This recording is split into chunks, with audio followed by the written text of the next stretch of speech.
Bismillahirrahmanirrahim. Rabbi shrah li sadri wa yassir li amri wahlul 'uqdatam min lisani yafqahu qawli.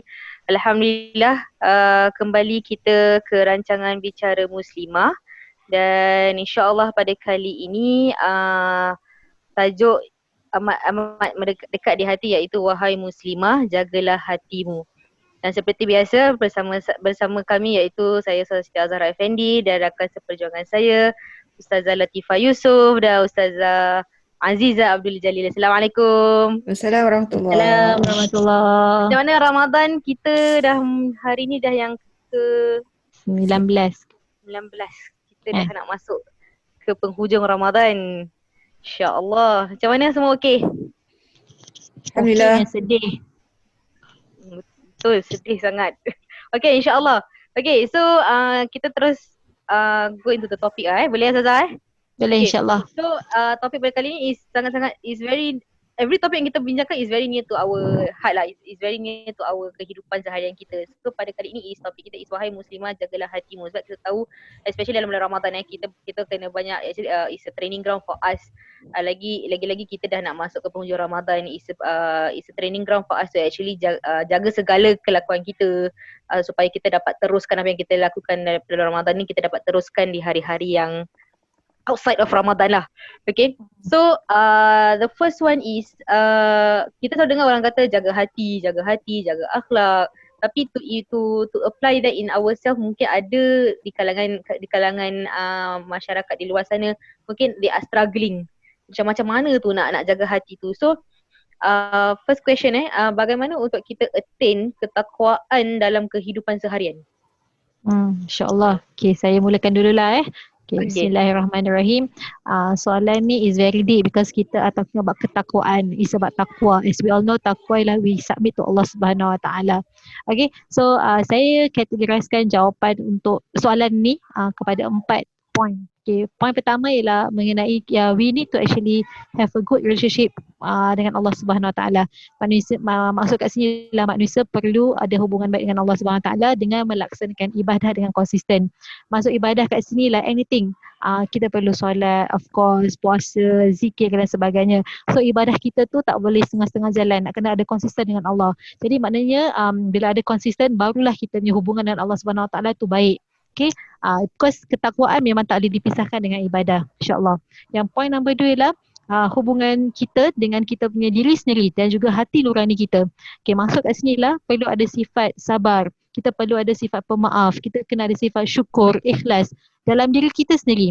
Okay, bila kita ada benda-benda ni semua, kita actually mendidik hati kita untuk macam berlaku baik. Okay, dengan bila kalau if let's say something happen to us, salah satu benda menimpa kepada kita dah ready untuk ada sifat sabar. Kalau something good happen to us, kita dah ready sifat bersyukur tu. And kalau misalnya kita nak memberi atau kalau kita nak bersedekah, kita dah ada sifat ikhlas tu. Maknanya kita punya hubungan tu bukan setakat dengan Allah Subhanahu Wa Taala tapi dengan diri kita sendiri. Kita nak kena didik hati kita ni dengan benda-benda yang baik, sifat-sifat mahmudah.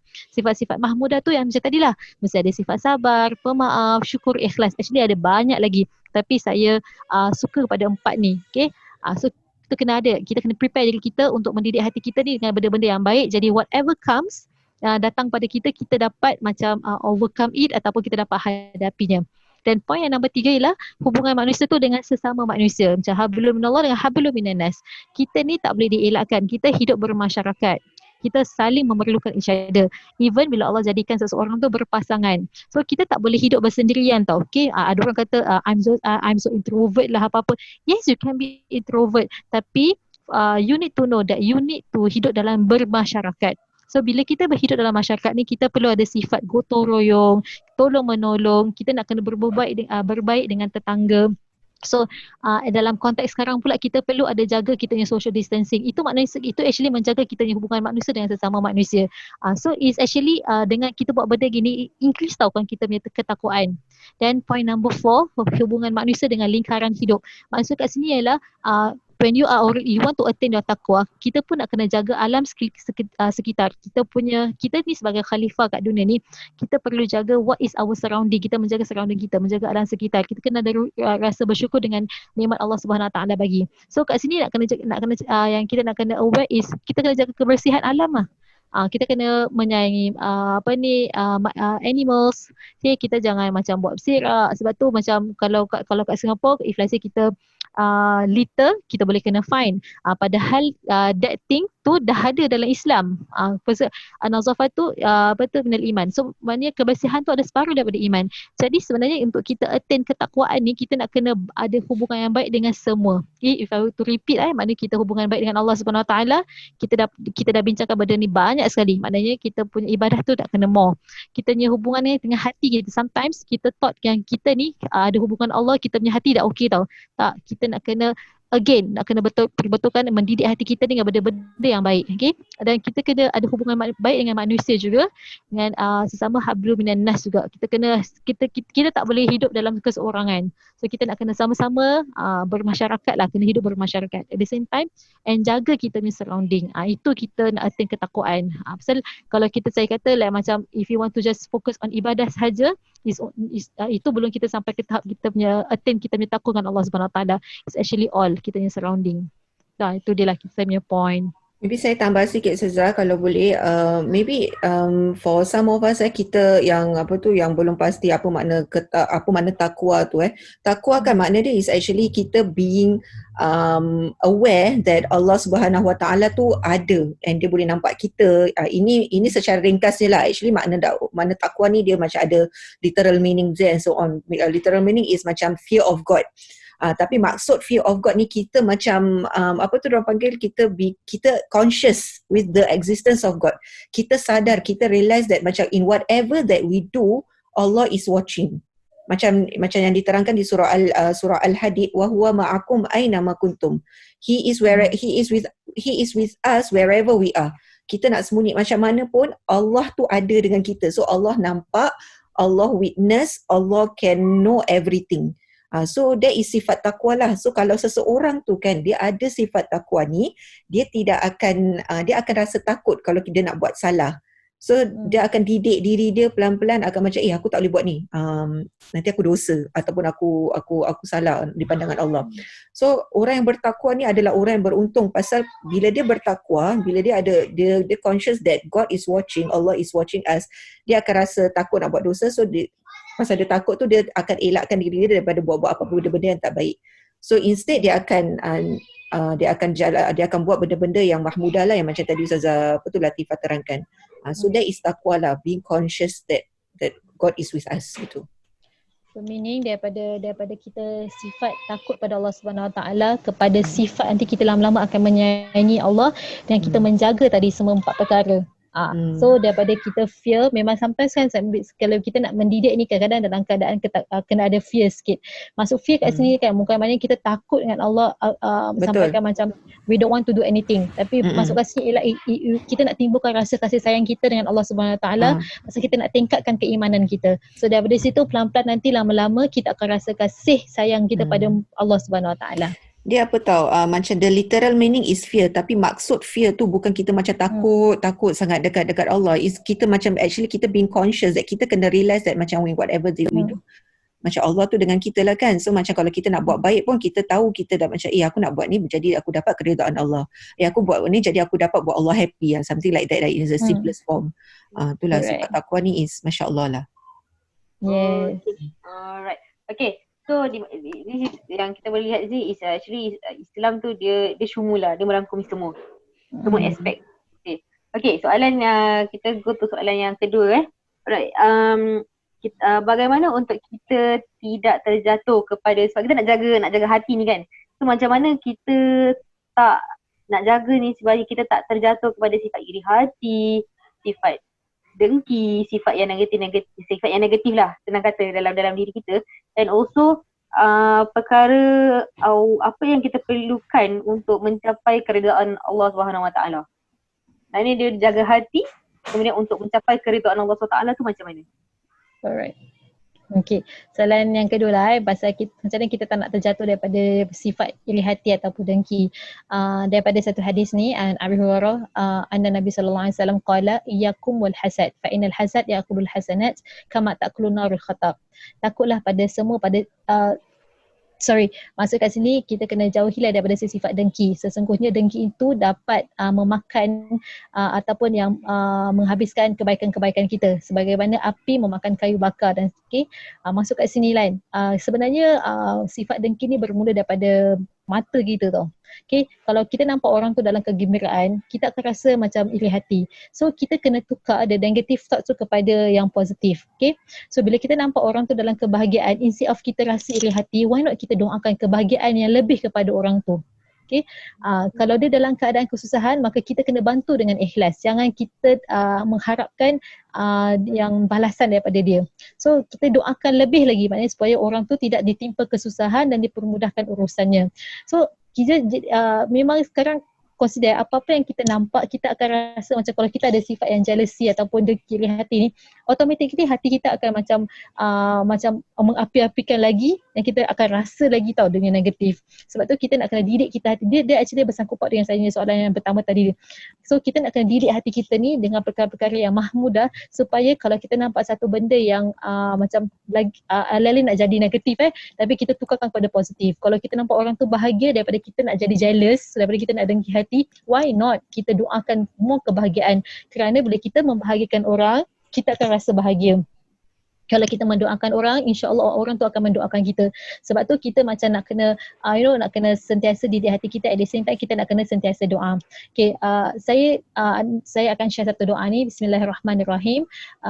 Daripada surah Al-Hasyr sebenarnya kita boleh baca, Rabbana ighfir lana wal ikhwanina allazina sabaquna bil iman wa la taj'al fil qulubina ghillan lil ladzina amanu rabbana innaka ra'ufur rahim. Bermaksud kat sini, wahai Tuhan kami, ampunkanlah dosa kami dan dosa saudara-saudara kami yang mendahului kami dalam iman, dan janganlah engkau jadikan dalam hati perasaan hasad, dengki dan dendam terhadap orang yang beriman. Wahai Tuhan kami, sesungguhnya engkau amat melimpah belas kasihan dan rahmat-Mu. Okay, masuk kat sini. So kalau kita nampak, kalau kita sebenarnya kadang kita jealous tu is good thing. Okay, jealous pasal kita pun nak berbuat baik, okay. Okay, tapi kita jangan sampai jealous, kita ada rasa dengki hati, dia ni orang ni salatnya banyak, dia ni ibadahnya banyak. Maksud kata macam betul je dari ibadah dia. So kita kena avoid all that. Kita patut macam kita nampak orang, sekarang ada orang post kat Instagram kan, wah salat tarawih lah bersama family dan sebagainya. Ada orang akan automatically saya cakap, dia ni menunjuk-nunjuk lah. Tapi kenapa kita tak ambil benda tu sebagai iktibar? Bestnya family ni solat tarawih bersama-sama. It's a motivation untuk kita buat sama-sama dengan family kita. So kita kena take apa yang kita surrounding tu sebagai benda yang positif. Jangan semua kita nak macam dia menunjuk-nunjuk lah, dia sengaja lah tu, jadi baguslah orang ni, dia memang suka every time dia nak buat semua dia nak post, every time dia nak post. Kita nak kena hapuskan sifat yang macam gitulah. So, sentiasa berdoa pada Allah SWT. Okay, so it means actually kita boleh lihat lah macam social media, kita masuk sikit lah a little bit about social media sekarang. It's good to have positive side of social media, which is kita dah terlalu banyak sangat negative side, macam buka-buka aja orang tutup sana, tutup sini, and to the extent yang baru-baru early stage of Ramadan ada sampai orang mempertikaikan whether buat baik tu boleh menunjuk-nunjuk ke tidak. It's actually, kalau kita lihat in another perspective, is macam Ustazah Latifah kata lah, it's a good motivation lah. It's actually, maybe I can do something, ataupun dia boleh spark idea untuk seseorang tu untuk buat another kebaikan untuk diri dia dan untuk masyarakat. Sorry, saya nak tambah lagi sikit. Kalau misalnya kalau dah ada start timbul rasa iri hati tu, kita nak kena cepat-cepat beristighfar, minta ampun kepada Subhanahu Wa Taala supaya benda ni dijauhkan. Seperti mana yang tadi kita doa tadi lah kan. So because apa? Kadang-kadang benda ni selalu orang kata dalam bulan Ramadan ni tak ada syaitan. Syaitan semua dah kena ikat. Kadang-kadang benda tu dah menjadi lazim tau. Dah menjadi lali dalam diri kita nak komen aja set benda. Sikit-sikit kita nak komen. Jadi kita kena cepat-cepatlah beristighfar. Jadi habit. kita kena minta ampun dengan Allah Subhanahu Wa Taala, jauhkanlah aku daripada sifat-sifat begini. Kerana apa? Benda tu orang tunjukkan supaya nak motivate kita untuk kita sama-sama buat. Tapi kenapa kita nak jadi jealous kenapa kita nak kena iri hati so tak boleh macam gitulah. So maknanya kita nak kena tukar, ubah hati, didik hati kita dengan cepat-cepat beristighfar, dan kita kena didik yang hati kita sebenarnya semua benda yang positif, semua benda yang mahmudah, insya-Allah. Actually kan, saya tambah actually kan kita kena reflect kat diri kita sendiri macam what kind of a person kita nak jadi. Kita nak jadi orang baik ke kita nak jadi orang yang di sebaliknya. So we need to know kita punya diri. Kalau kita tak didik hati kita, jadi kita akan sentiasa iri hati kita dengki. What kind of a person is that? Do we want to be that person ke, ataupun kita nak be someone that is kind, ataupun kita nak jadi orang soleh. Kalau wanita solehah lah, kita nak jadi yang solehah. Solehah ni macam solehah di sisi Allah. So what kind? Macam kalau kita tengok soleh kan, perkataan soleh tu actually soleh kan tak soleh diambil daripada perkataan solaha kan.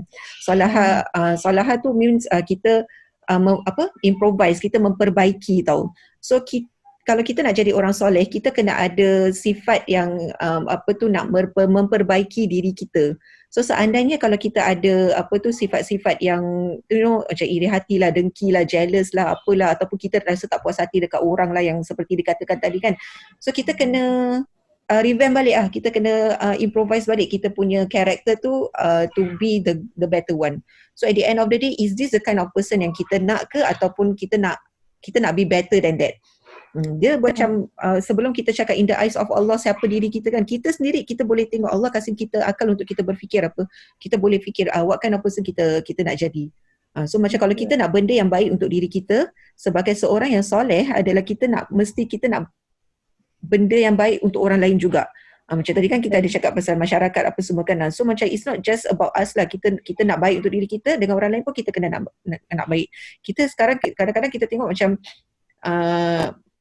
dekat certain golongan yang kita suka macam mana, orang pemikiran macam mana tahu, macam okey lah tak apalah, kau nak buat aku, biar orang buat kita, jangan biar orang buat kita, jangan kita buat orang, ataupun macam tak apa dia buat gini tak apa, nanti tak apa, kat akhirat nanti tunggulah dia macam gitu. So this kind of thing ini reflection bulan Ramadan kan. So macam this kind of thing kan, kita sendiri macam nak kena reflect kat diri kita, macam kenapa kita fikir macam gitu kalau betul kita orang yang baik. Kadang-kadang kita cakap gitu, kita ingat diri kita baik tau. Kita ingat diri kita macam tak apa dia buat macam itu tak apa, Allah ada, nanti biar Allah je yang balas dia. So macam kenapa kita tak nak benda yang baik juga untuk orang tu, faham tak? So that statement sebenarnya dah macam is very negative already tau. Exactly. Macam, so janganlah kita sebutkan, pasal apa yang kita keluarkan daripada mulut kita ni semua doa. Betul. Tapi kalau kita cakap macam gitu, bukan kita mendoakan, kita okey nanti Allah balas. Allah tahu apa yang dalam hati kita ni semua. Allah tahu benda tu bila nak make it happen. So kau janganlah sebut. Itulah, itu macam something yang saya macam terdeflect upon lah. Macam kita ni sebenarnya macam baik tu apa, macam mana baik kita nak jadi. So bila berbual pasal benda-benda sifat-sifat mazmumah, sifat-sifat mahmudah ni semua macam teringatlah, maybe kita boleh share reflection kita sekali kat sini. Especially bila kita dalam keadaan marah kan. Bila kita kita habis meeting ke apa kita marah tak puas hati semua, nanti cakap tak apa, nanti Allah balas balik. It's a reflection untuk diri kita tau. Yang kita nak kena cakap macam gitu, dah lah kita ni Asatiza. Okay, jangan cakap kat Asatiza lah. Dah lah kita ni seorang muslimah. Kenapa kita kena cakap macam gitu? So nak kena reflect. I think this Ramadan banyak reflection yang dapat kita buat, Alhamdulillah. So back to rumah kan? Duduk rumah banyak. So whatever that we say, we need to think. And if banyak orang kata macam perempuan ni kuat dengan punya jealousy and so on ni semua, it doesn't mean that way lah. Pasal itu kita ada choice untuk kita become that way. So that's why kita nak kena didik hati kita dengan benda-benda yang baik, dengan zikir, dengan istighfar dan sebagainya. Betul. Dia kira-kira macam turn something jealousy into a positive way, not a negative way. Kita kena fikir macam bukan untuk kita je lah. Macam kalau kita nak jadi orang yang soleh, kita kena fikir kita nak orang yang lain pun jadi soleh jugalah kan. Itu baru hidup bermasyarakat lah. Kita dirilah. Kena kita benefit, orang lain pun benefit juga. But that's how it works. Okay, insyaAllah. Okay, kita ada satu scenario lah in which kita dah cakap pasal jaga hati and all semua kan. So bagaimana, how to actually ada sifat husnuzan dengan Allah Subhanahu Wa Taala. I think this satu sifat yang it's deep and something yang actually kita nak kena sangat didik dalam hati kita. Sebab kita boleh tengok kadang kita ada kadang-kadang kita sebab kita manusia. Like even contohnya macam kenapa orang tu dapat example orang tu dapat nikmat dia sebegitu. Kenapa kadang-kadang nikmat kita sebegini? Kadang-kadang kita ataupun sometimes terdetik dalam hati ataupun kita boleh nampak like kita suka compare nikmat Allah yang Allah kasih pada orang ni, nikmat Allah yang kasih pada orang ni. So macam mana untuk sifat husnuzon tu nak kena dengan Allah Subhanahu Wa Taala. Sebab jaga hati kita, kena jaga hubungan manusia semua kan. Tapi kira kan macam kenapa kita kena elak, kira kan masuk saja macam mana kita nak elakkan macam why is this thing happen to me, macam gitu kan. It's the why, everything is the why. Kenapa why? So sifat husnuzan dengan Allah Taala tu macam mana? Okay, saya pula Ustazah Latifah sekejap. Okay, bismillahirrahmanirrahim. Okay, first of all, I think maybe saya terangkan sikit husnuzon tu apa. Husnuzon tu maksudnya kita sangka baik dekat Allah. So bila kita nak sangka baik dekat Allah tu, kirakan apa yang Allah Ta'ala turunkan kepada kita ataupun every incident, situations that we are being put in, kita trust him. Kita sangka baik, kita husnuzon. So bila kita cakap kan, kadang-kadang ialah bila kita tengah emo, kita dalam hati tu kita mesti tercakap why is this thing happening to me? Kenapa terjadi kat aku? Kenapa tak jadi kat orang lain? So benda tu semua itu adalah sifat yang negatif. Macam soalan tadi kan yang dijawab oleh Ustazah Latifah, kita kena elakkan daripada adanya sifat negatif tu. So how kita nak husnuzon dengan Allah ni, nak sangka baik? First of all, I think last week punya topik kita ada berbual juga pasal ni. Kita nak kena faham kita punya main reasons of existence in this world dulu tau. Kita nak kena faham kenapa Allah create kita. Kita nak kena faham kenapa adanya kita dekat sini. Okay, wa ma khalaqtul jinna wal insa illa liya'budun. Dan Allah tidak menciptakan jin ataupun manusia melainkan untuk beribadah. Means untuk beribadah, untuk submit dengan Allah Subhanahu Wa Taala. So maksud submit ni kita boleh cakap macam kita kena trust dia lah.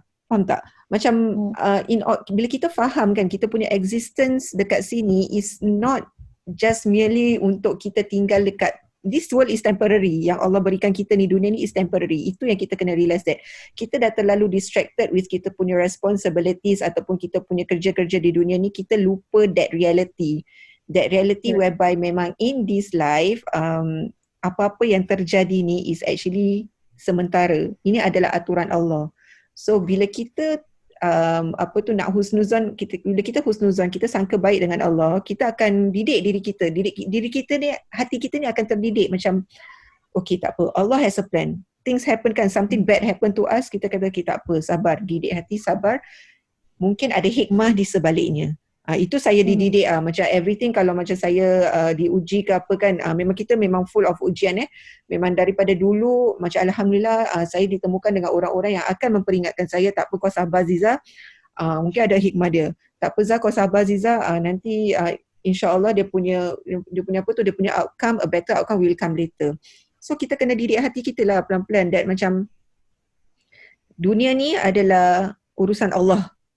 So Allah dah plan everything. Dunia ni by right kita ni is nobody tau, by right, betul tak? Tapi Allah ciptakan kita, lepas tu Allah ciptakan dunia ni, Allah taruh kita dekat dunia ni because Allah ada plan untuk kita.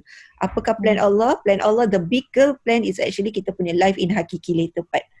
So kita kena percaya tu, and kita kena trust, kita kena didik hati kita to trust Allah. And kita kena macam didik juga hati kita, fasayakfikahumullah, kirakan macam Allah tu enough untuk kita. So kirakan bila kita didik lama-lama kan, kita akan rasa that macam everything that happen to me, dia tak akan boleh lawan betapa enoughnya Allah is for me. Faham tak what I mean? So macam didik hati that Allah tu is maha everything lah. So macam kita kena juga be reminded that this life is not just about kita kena make this life about us and Allah first, and insya-Allah Allah will take care of everything else in this life for us. Itu kalau itu yang saya nak share lah. Dia macam ni, dia macam you don't need to doubt in Allah Subhanahu Wa Taala. Okay, you don't, if let's say selalu kita kata macam, okay aku dah buat ni, aku dah solat, aku dah berdoa pada Allah Subhanahu Wa Taala. So what is next? Sebenarnya what is next is actually you need to increase your ibadah. Okay, you need to increase your ibadah sampailah kita rasa kesedapannya. Okay, sekarang ni kita ibadah, kalau truthfully kita ibadah kerana is obligatory. Kita belum rasa kesedapan beribadah, nikmatnya ibadah tu lagi tau. Kita masih manusia biasa yang macam masih nak mencari. So kita sekarang nak kena cari satu point, nikmatnya ibadah ni kalau kita tinggalkan bukan rasa berdosa tau. Maknanya kalau kita tinggalkan ni macam aku rugi macam gitu. So kita nak kena ada that kosong. So kita nak kena go to that point, which is now kita belum. Pasal apa? Kita bukan belum lah, maksudnya kita masih nak mencari lagi. Pasal apa? Kita masih in between dunia dan akhirat. So kita nak kena attain that thing tu. Jadi kita sebab tu kita kena ada husnuzan dengan Allah SWT, because kita nak kecapi nikmatnya ibadah tu. Macam Rasulullah SAW tempat dia dah confirm tau. Tempat Rasulullah dah confirm. Tapi apa dia buat? Tiap-tiap malam dia ibadah. Sampaikan sahabat tegur, Rasulullah, kaki kau tu dah luka. Kenapa kau masih nak solat lagi? Tak, walaupun tempat kau tu dah daripada sisi Allah SWT. Tapi kenapa Rasulullah buat macam itu? Kerana nikmatnya ibadah tu. Kerana dia bersangka baik dengan Allah Subhanahu Wa Taala in the hereafter nanti, itulah nikmat yang akan ku kecapi nanti. So bagaimana macam kita? So sekarang ni kalau kita kata macam dah cukup, aku dah semua segalanya ibadah semua sudah cukup, actually belum. Selagi mana nikmat ibadah tu kita belum rasa betul-betul, jadi continue to do it. Because saya rasa alhamdulillah during this time around when kita at home, kita dapat increase kita ni ibadah. Tapi bila dah habis ni circuit breaker, itu kita ni ujian sebenarnya. Are we going to be like this pious? Or are we going to maintain like this after this circuit breaker? Because kita akan start bekerja dan sebagainya. Are we going to actually continue to be consistently do our ibadah as what it is? Itu yang sampaikan kita akan rasa kecapi nikmatnya ibadah kita tu nanti, insyaAllah. Yes. Cik, dah share sangat ni. Boleh Ustazah jawab tak soalan dia? Boleh. Is it something, it's a reminder jugalah for all of us. Memang kita maybe one of the hikmah circuit breaker is duduk rumah, kita hubungan dengan Allah. Tapi macam Ustazah kata, after that is what? Is it kita nak continue atau macam mana? Itu pun perlukan kepada kesabaran, perlukan kepada your resilience and everything lah. So okay, so this one goes to the next question. Kita sering dengar orang selalu kata sabar, apa-apa sabar. Sabar dan sabar. Tadi orang cakap kan, tak apa, nanti insyaAllah ada outcome dia. Okay, tapi dia punya had kesabaran tu terletak di mana? Sampai mana? Either orang boleh dah sabar dia boleh meletup, ataupun sabar dia nak meletup tapi dia sabar lagi. Tu macam mana tu? Okay, bismillah. Cakap sabar tu memang kita kena first didik hati dulu. Didik hati that kita choose to sabar. Macam sekarang saya dah sabar tu dah macam jadi zikir tau. Jadi kat rumah ni kan, apa-apa happen, memang semua orang akan cakap sabar. Anak-anak pun akan cakap sabar, Umi, sabar, wait first, sabar, relax. Dia akan cakap relax pun suruh sabar kan. So sabar ni benda yang memang kita nak kena didik untuk kita, in order for kita to achieve the sabar. And sabar, for information, dia tak ada limit by right. Sabar tu dia luas tau. Dia macam kalau saya boleh kasih metaphor, dia macam kalau kita main game kan. Kalau kita nak naik next level, kita kena kita kena macam buat something that is difficult. Kalau the next lagi level, something more difficult. Dia punya task tu lagi banyak. Sampailah kalau kita nak achieve to the top, kita kan level yang all the difficult level semua kita dah on lah, kita dah succeed sampai kita naik, kita dah lock kan sampai kita naik. So sabar macam gitulah. So kalau kita nak dapat tempat yang paling best kat, saya ni asyik cakap pasal life akhirat je, tapi that is it, that is kita punya main vision tau actually, akhirat tu hakiki tu. So kalau dekat kita punya life in the hereafter, kita nak macam mana? Kalau kita sabar sikit, alhamdulillah, means kita dah sabar, means kita dah ada tempat dekat sana. Tapi kalau kita tingkatkan lagi sabar kita tu, kita akan dapat a better lagi dekat sana darjat kita. Kalau kita macam unlock, kita sabar kan luas kan. So kalau kita unlock sampailah seluas-luas yang kita boleh, then kita punya life in the akhirah later pun yang Allah siapkan tu pun nanti akan jadi lagi best lah, lagi better lah. So that is sabar. So for me, sabar has no limits. Kita yang kena work towards it. And sabar also can be a wave tau. Sometimes kita ada courage to be sabar, tapi sometimes kita lose it. So like I said, macam last week kan kita talk about this kan, macam if kita feel emotional, if kita feel tired ke apa, drain ke apa, we need time to heal. So macam kalau kita rasa that the courage is falling down, kita relaxkan diri kita lah, sabarkan diri kita, kita don't torture ourselves. Okay, hari ni aku break down, hari ni aku macam tak sabar, tapi besok lusa kita kena find a way to pick ourselves up. That is sabar. Sabar dia tu bukan macam okay aku dah, macam tadi kan saya cakap game kan, dia macam kita kena tingkatkan sabar, tapi in game pun macam kadang-kadang nak unlock certain level kita takes a longer time. So macam gitu juga sabar lah. And saya baca kat surah As-Sur ni, so macam tadi ada buat reflection sikit lah, so I hope that you all pun boleh dapat juga benefit from ni. So kat surah As-Sur ni ada satu ayat ni, dia cakap apa tahu, islauha fasbiru aw la tasbiru sawaun alaikum innama tujzauna ma kuntum ta'malun. Maksudnya ini actually ayat ni dia tengah, sebelum ayat pasal fasbiru ni dia tengah berbual pasal sesiapa yang tidak menjalankan apa yang Allah suruh dekat dalam dunia ni. As we all know, tempat dia dekat akhirat later is not going to be good lah, is going to be dekat api neraka. So bila kita dah sampai in the life of akhirat later, kita dah tak ada time untuk sabar tau. So dia cakap kat sini fasbiru wal aula tasbiru sawaun alaikum. Kau sabar ke later ataupun kau tak sabar, benda tu dah sama. Kirakan kat akhirat is not the time for you to do all these things yang Allah dah kasih kita time dekat dunia untuk buat. Memang dekat dunia ni memang tempat untuk kita didik untuk sabar. So the more kita sabar, the more outcome kita akan dapat later on. So memang kita kena lalui dunia ni dengan penuh kesabaran lah. That is one of the reason ataupun one of the obstacle yang Allah kasih kita untuk ada dekat dunia ni. So fasbir, ya innallaha la tahzan innallaha ma'ana kan. So macam kalau kita innallaha ma'as sabirin also, means Allah tu sentiasa ada dengan orang yang sabar. So sabar tu tak ada had lah. Tak ada had. Kita reflect balik bagaimana Rasulullah SAW pada zaman-zaman yang sebelumnya bila dia tengah nak sebarkan Islam. Allah sendiri nak hold kan, mula-mula kena sebarkan dalam keadaan senyap-senyap. Lepas beberapa tahun tu, I think tak salah saya 10 tahun if I'm not mistaken. Lepas tu bila dah sampai masanya itu tau, nak sebarkan Islam secara senyap dia ada had. So Allah kata hold. Lepas tu Allah kata okay, now boleh sebarkan Islam secara terang-terang. So kenapa kita nak rushing things? Okay, kita yang perlu kita rush ialah kita punya tingkatkan ibadah kita. The rest of the macam matters is already stated. Macam kita nak kena pergi kerja, kita nak kena buat kerja, is already scheduled tau. Tapi even kita punya akhirat pun is already scheduled by Allah Subhanahu Wa Taala. So we need to rush kita ni ibadah, but we cannot like macam rush dengan other things.